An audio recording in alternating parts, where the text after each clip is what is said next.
Hi friends, ఎలా ఉన్నారు? Welcome to my channel Padma ఫోర్టింగ్ క్రియేషన్స్. కట్ చేస్తే నేను మీ లక్ష్మీప్రసాద్.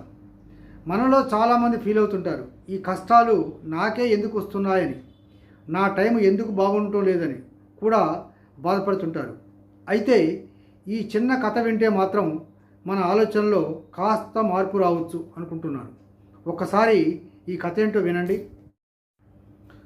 ఒక చిన్న పనిముట్ల పెట్టెలో ఒక మేకు, సుత్తి రెండు పక్కపక్కనే ఉండేవి. మేకును ఉపయోగించే ప్రతిసారి సుత్తి మేకును బలంగా కొడుతుండేది. ఆ మేకు బాధతో అనేది, ఎందుకు నన్ను ఇంతగా గట్టిగా కొడుతున్నావు? నన్ను నొప్పించటమే నీ పనే అనుకుంటున్నావా అని తన ఆవేదనను వ్యక్తం చేస్తుండేది.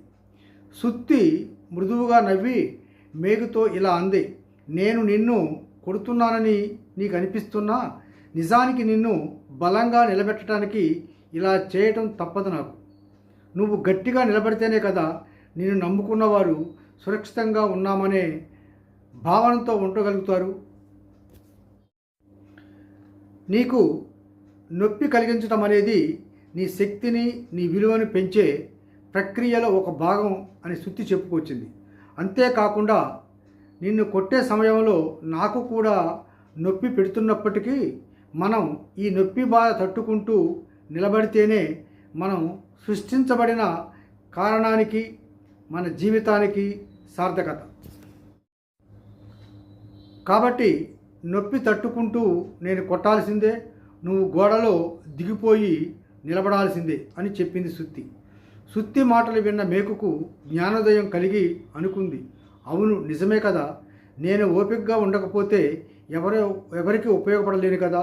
నాకు కొద్దిగా నొప్పి కలిగినా కూడా నన్ను నమ్ముకున్న వారికి నేను ఉపయోగపడుతున్నాను కదా అని తనకు తాను సర్ది చెప్పుకుంది.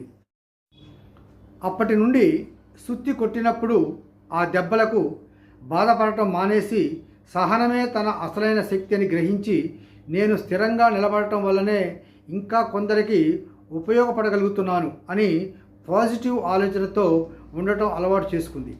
ఈ కథలో నీతి ఏంటంటే, మన జీవితంలో కూడా కొన్నిసార్లు కష్టాలు, ఒత్తిళ్ళు వస్తుంటాయి.